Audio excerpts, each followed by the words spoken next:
अंकों की किसी संख्या के अंकों का गुणनफल 12 है। यदि संख्या में 36 जोड़ दिया जाए तो परिणामी संख्या में अंक प्रारंभिक संख्या के अंकों का उल्टा हो जाता है। तो संख्या ज्ञात करें। 2 अंकों की संख्या जो होती है, इसके अंदर एक इकाई होता है और दूसरा दहाई होता है। इकाई माने 1 से गुना, दहाई माने 10 से गुना। तो लिखना पड़ेगा मान लिया दहाई x और इकाई y है, तो संख्या बराबर दहाई माने 10 से गुना, इकाई माने 1 से गुना। अब लिखिए प्रश्नानुसार 10x प्लस y संख्या है, इसमें कितना जोड़ा जाता है? 36। हाँ, 36 जोड़ा जाता है। तो संख्या उलट जाता है, ये हो जाता है दहाई और ये हो जाता है इकाई। यानी दहाई माने 10 से गुना और इकाई माने 1 से गुना हो जाता है। अब आइए, ये दोनों को ई पार ले जाइए या ई दोनों को ई पार ले जाइए। लिखिए 36 बराबर 10y plus x minus y minus 10x। 10y में से 1y घटा तो कितना होगा? 9y होगा। और 10x में से 1x घटेगा तो कितना होगा? 9x होगा। 36 यहां पर भी लिख दिया। 9 इसमें भी है, इसमें भी है, कॉमन ले लिया। y माइनस x बराबर 36 बट्टा 9, 9 चौके 36 बराबर 4। तो y माइनस x बराबर 4 हो गया। हुआ कि नहीं? हुआ। अब यहां दिया हुआ है xy, x गुने y बराबर 12 है। लिखिए xy बराबर 12 है, तो x बराबर कितना होगा? 12 बटा y होगा कि नहीं? होगा। अब लिखिए इसको यहां पर लिखिए फिर से, y माइनस एक्स बराबर 4। तो y माइनस एक्स का मानिए 12 बटा y, 12 बटा y बराबर 4। इसको बट्टे पर का जोड़ दीजिए, घटा दीजिए। तब y हो गया y स्क्वायर माइनस 12 बराबर 4। हुआ कि नहीं? अब देखिए क्रॉस मल्टीप्लाई कीजिए, y स्क्वायर माइनस 12 बराबर 4y। हुआ कि नहीं? अब इसको ई पार ले जाइए, y square minus 4y minus 12 बराबर 0। हुआ कि नहीं? अब क्या करिए कि इसको द्विघात समीकरण पर अब हो गया, बना लीजिए। द्विघात समीकरण पर d निकाल करके बनाइए तो ज्यादा आसानी होगी। वैसे 12 का गुणनखंड करिए, 4 लाइए और बना लीजिए। अब ऐसे कीजिए कि d निकालिए, d बराबर b square minus 4ac, b square minus 4ac। तब b है जिसमें स्क्वायर नहीं है सो b है, तो घटा 4 का स्क्वायर माइनस 4 गुने 1 है a और c है घटाओ 12। अब माइनस माइनस प्लस हो गया, 4 चौके 16 माइनस माइनस प्लस हो गया, 12 चौके 48। अब इसको जोड़ेंगे तो कितना होगा? 8 6 14 के 4 हासिल 1 4 5 1 6 64 हुआ। अब यहां पर भर गया है, यहां पर इतना दूर मिटा दे तो कोई हर्जा नहीं। चलिए हम इतना दूर मिटा देते हैं। लीजिए मिटा दिया। अब आगे बढ़िए। फॉर्मूला होता है y बराबर y बराबर minus b plus minus root under d बट्टा 2a। माइनस बी मतलब minus minus 4 minus minus 4 plus b root under यह 64 है बटा 2a। 2 गुने a का मानी 1 है। ठीक है, अब आगे बढ़िए। Minus minus plus 4 plus minus 8 अट्ठे 64। यहां देखिए 8 हुआ बट्टा 2 इकाई 2। जोड़ का काम करते हैं तो अल्फा होता है 8 4 12 बट्टा 2। 2 छक के 12 बराबर 6 हो गया। y बराबर 6 हुआ। क्या है कहानी? एक्स वाई बराबर कितना है ना 12 है। तो x गुने 6 बराबर कितना है 12 है। तो x बराबर कितना है 12 बट्टा 6। 6 दूनी 12 बराबर 2 है। संख्या कितना है? कितना था? संख्या था 10x प्लस वाई। संख्या बराबर 10x प्लस वाई। तो 10 गुने x का मानी 2 है जोड़ y का मानी 6 है। 10 दूनी 20 6 26। समझ में बात आई? हो गई पढ़ाई। इस सवाल को कहा जाता है द्विघात समीकरण। और बिना इसको सीखे हुए बिना इसको बनाए हुए आदमी जो है वो मैट्रिक पास नहीं कर सकता है। इसको कहा जाता है क्वाड्रेटिक इक्वेशन भी। क्या कहा जाता है? इक्वेशन। ये है द्विघात समीकरण। बगैर इसको सीखे हुए लगातार मैं सिखा रहा हूं और इंशाअल्लाह ताला अभी सिखाऊंगा। एक सवाल को 50 बार बनावेंगे। काहे नहीं बनेगा साहब? बनेगा, है ना। वो क्या कहते हैं, करत करत अभ्यास के जरमत होत सुजान रसरी आवत जाते सिल पर परत निशान। ये बहुत जमाने से ये कहावत है। कहे नहीं आएगा? आएगा। पढ़ाई हो गई, बात खत्म हो गई। अब जैसा कि मेरा तरीका है कि जब पढ़ाई हो जाती है तो छुट्टी से पहले थोड़ी देर बात करते हैं। तो रमजान चला गया, ईद का महीना गुजर गया, अब ईद उल अजहा का जमाना आने वाला है। तो उस सिलसिले में कुछ बात हो जाए।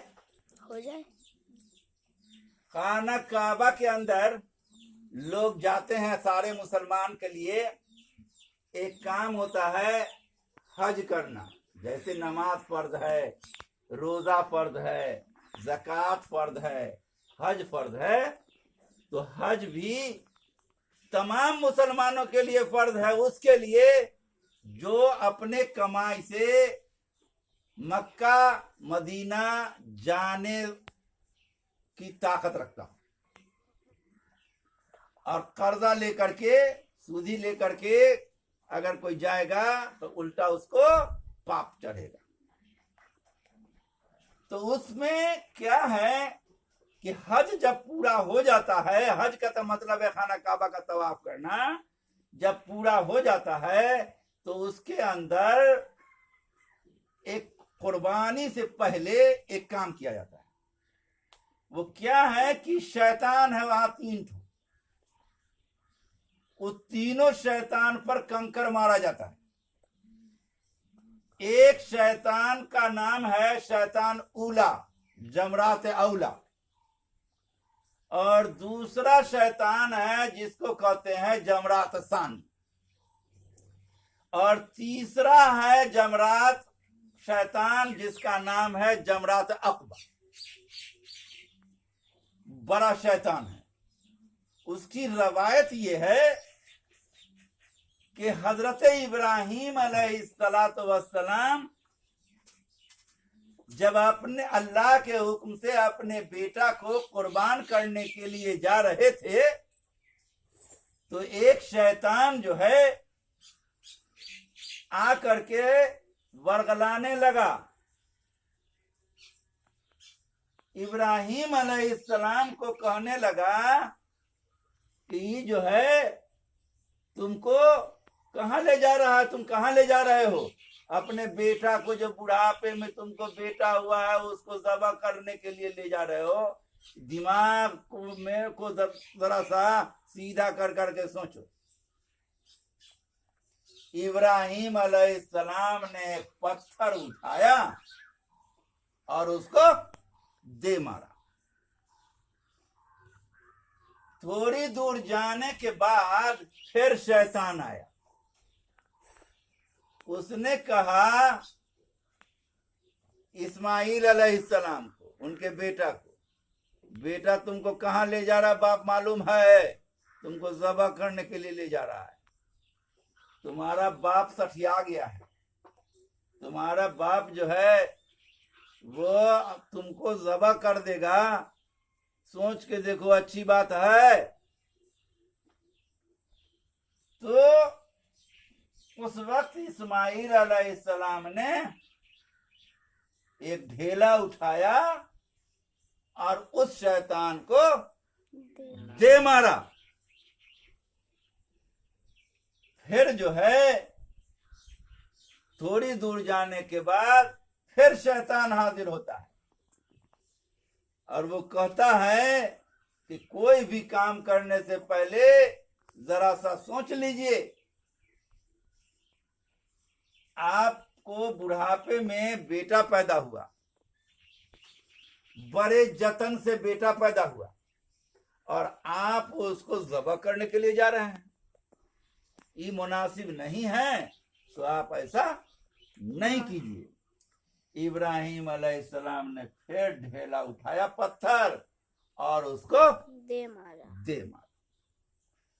तो जहां पर था उस जगह को घेर दिया गया है, उस पर एक खूंटा बना दिया गया है और उस खूंटा पर जितने भी हज करने के लिए लाखों जाते हैं उस पर कंकरी मारते हैं, ये सोच करके कि इसी तरीके से हजरत इब्राहिम अलैहिस्सलाम और हजरत इस्माइल अलैहिस्सलाम ने उसको पत्थर मारा होगा, ये सोच करके मारते हैं।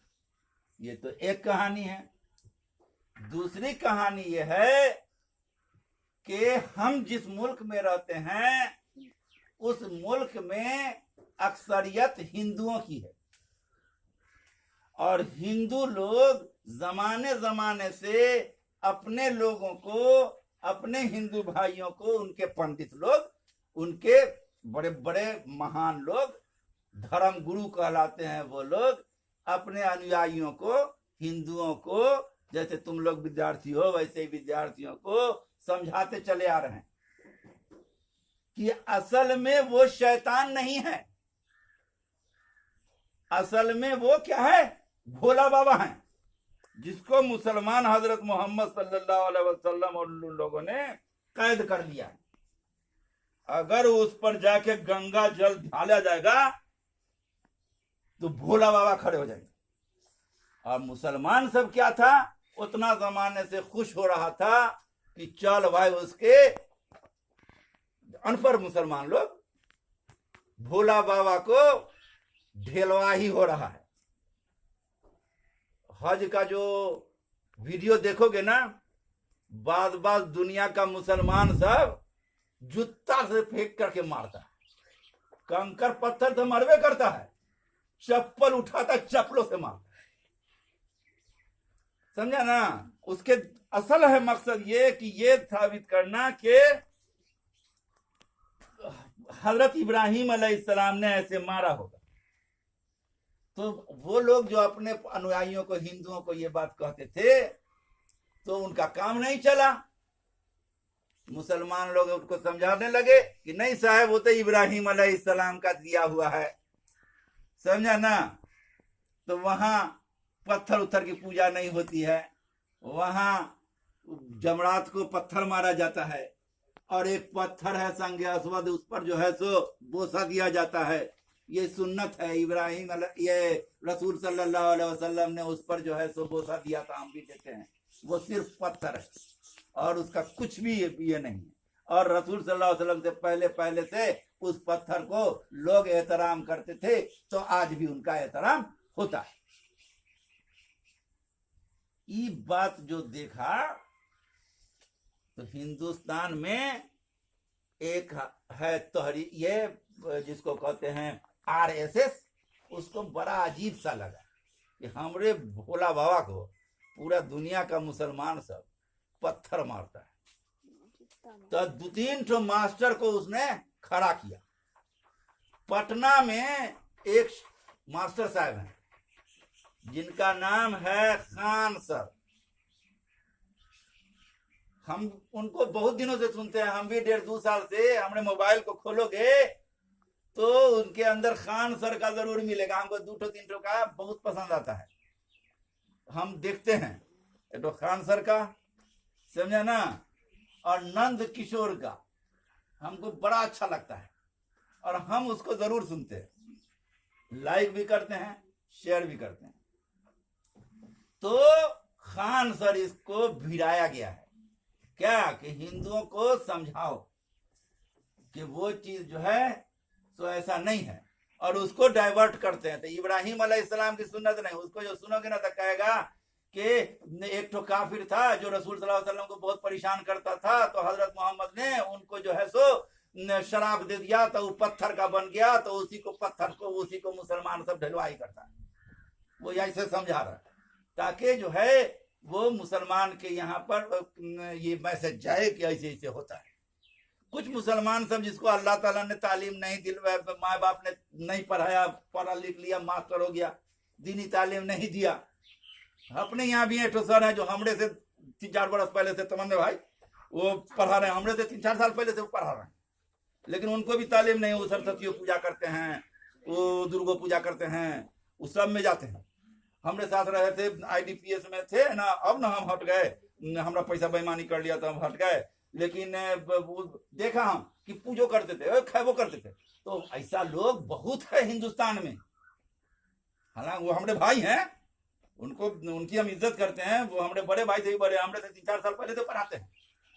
लेकिन दीन के मामले में वो थोड़ा सा उनके माँ बाप की कमी है, उनको नहीं सिखाया गया, तो जिसके पूजा वूजा करते हैं। तो कहने का मतलब यह है कि इस तरह के बहुत सारे लोग हैं। तो करीब खान सर का कम से कम 10 लाख लड़का सब पढ़ता है, समझा ना। लेकिन ये एहसास नहीं है उनको। 10 लाख उनको जो है सो 10 लाख से अगर उनको उनका पढ़ता है तो 20 लाख विद्यार्थी उन पर लानत भी भेजता है। कारण कि ये इब्राहिम अलैहिस्सलाम की सुन्नत है। उसको बोल रहे हो कि शराब से तो काफिर जो है तो ये हो गया। और जमाने से हिंदुओं का विश्वास है कि मुसलमान सब भोला बाबा को कैद किए हुए है, उसको जुतियाता है, उसको पत्थर मारता है। ये सब सच बात क्या है?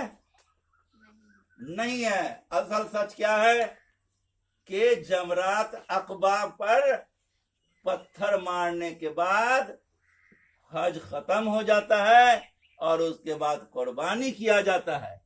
उसमें 7 पत्थर मारा जाता है और 7 पत्थर में अगर एक कमी हो गई तो हज सही नहीं हुआ। 7 पत्थर मारना है तो मारना है, उसके लिए अगर नहीं होगा तो उसका कुर्बानी करना पड़ेगा। और वो घेरा हुआ है, वहां तक पत्थर गिरना चाहिए। पत्थर इतना छोटा भी नहीं हो, इतना हो कि ऐसे करके पकड़ावे और फेंकावे, समझा ना।